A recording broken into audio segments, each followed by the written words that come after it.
I'm going to put a fuse in there. I'm going to show you what happens every time I turn the ignition on. So I'm putting a 7.5 amp fuse because I don't want to burn my 10 amp fuses. And the second I turn the ignition on, you're going to see that pop right away. So let's go ahead, turn it on.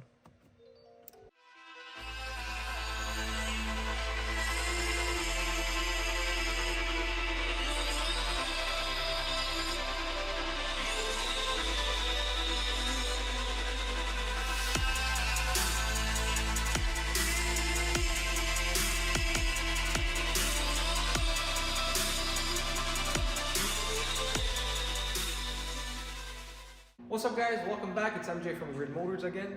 Today we are working on a Kia Sorento 2014. Customer complains he was driving and all of a sudden he lost power to the cluster. A few other buttons on the dash does not work, such as the heated steering wheel, the blind spot mirror, and a few other functions he just lost power to. He said he did take it to another mechanic before me first. They found out that fuse number 10, module number 3 under the column in the fuse box was popped. They went ahead and replaced the fuse. The second they turn on the ignition, it pops again. So then what the mechanic did is he upped the amps to a 15 amp fuse, and that blew up after 15 minutes of driving. So the customer is back in the same situation. Car is not fixed. The other mechanic could not figure it out, and the car is here today. Today is going to be a little bit different. I'm not going to go in depth of how I reached a conclusion and found the issue on this vehicle. I'm going to make it simple and short for you guys because I'm sure a lot of you are just here to find answers and fixes. So I went ahead on Pro Demand and I pulled the schematics for module number 3, 10 amps. And guess what? There are 18 modules running under that same fuse. Now, that gets a little tricky because for you to sit and test 18 different modules is time consuming, and you might have to remove a lot of parts to get to these modules, or even trims, doors, sensors, all that stuff to eliminate what the problem is. I'm going to show you where the fuse is first, but if you're here for the reason of module number 3, 10 amp keeps popping, I highly recommend you check the same location where I'm going to show you today. Good chance is that backup sensor of yours is burned and it's just melted and it's shorting everything on that circuit. So if you have the tow package, I recommend you disconnect the tow package connector. A lot of times water goes in the hook and starts shorting the wire because there are live wires over there all the time, and that could be shorted. So I suggest you disconnect that connector first. If it does not work, then I'm going to show you where the backup sensors are. Just disconnect them and see if you are still getting that fuse popping. In my case, it was pretty obvious because first how I approached the situation is I eliminated a few things inside the vehicle. I removed the cluster, I removed some switches, disconnected the AC, disconnected the radio. I was still getting the fuse popping. So what I did is I went in the rear of the car. Under it, there is a connector that hooks up to the harness, go into the bumper, the rear bumper. I disconnected that harness, I put a new fuse, and it was good to go. There was nothing that was popping. Plugged it back in and it kept popping. So I know my issue was after that harness. I removed the bumper and I could see the problem right away. One of the backup sensors was completely melted and it was shorting itself and shorting the whole circuit. It's pretty stupid design to have 18 circuits run on one fuse, but this is what it is. We got to work with it. So at this point, all we got to do is replace the backup sensor, put a new fuse in, and the customer's back on the road happy with no issues or shorts. So let's go ahead. I'm going to show you where the fuse is, how it looks when it pops, and also where the issue is. So basically on the driver's side, under or above the OBD on the left side of the wheel, you have this fuse box over here. If you look at the fuse here, which is module 3 fuse, that is a 10 amp.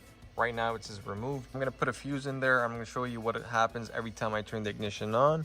So I'm putting a 7.5 amp fuse because I don't want to burn my 10 amp fuses. And the second I turn the ignition on, you're going to see that pop right away. So let's go ahead, turn it on.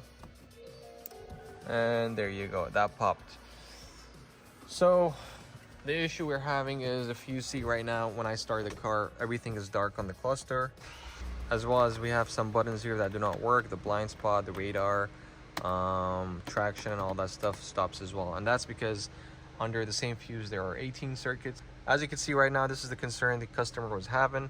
There's no lights on the cluster, and yeah, pretty much driving in dark mode.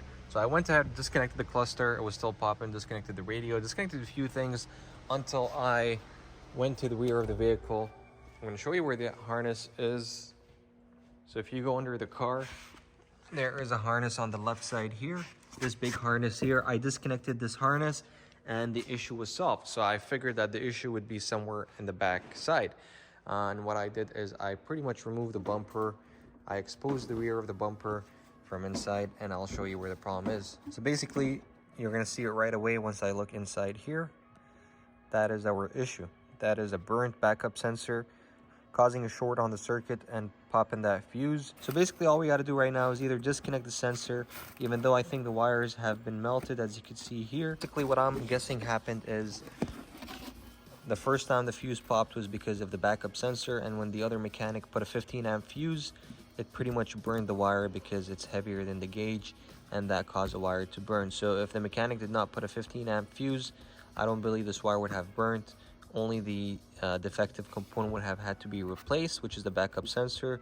As you can see here, this is all soft and liquid's coming out, or something is melted in there, but there you go. Anyways, I don't want to bore you guys with the details. I'm sure a lot of you are here just for a quick fix, as most of us go on YouTube just to search a quick fix to fix our cars. So here it is. I made it very quick and simple for you guys. If you have a Kia Sorento or any other Kia, just make sure you check up your backup sensors. That could be bad and just shorting. Another quick way to test your sensors: if you see corrosion on the outside or white spot and you can pierce through it, good chance that's a bad sensor.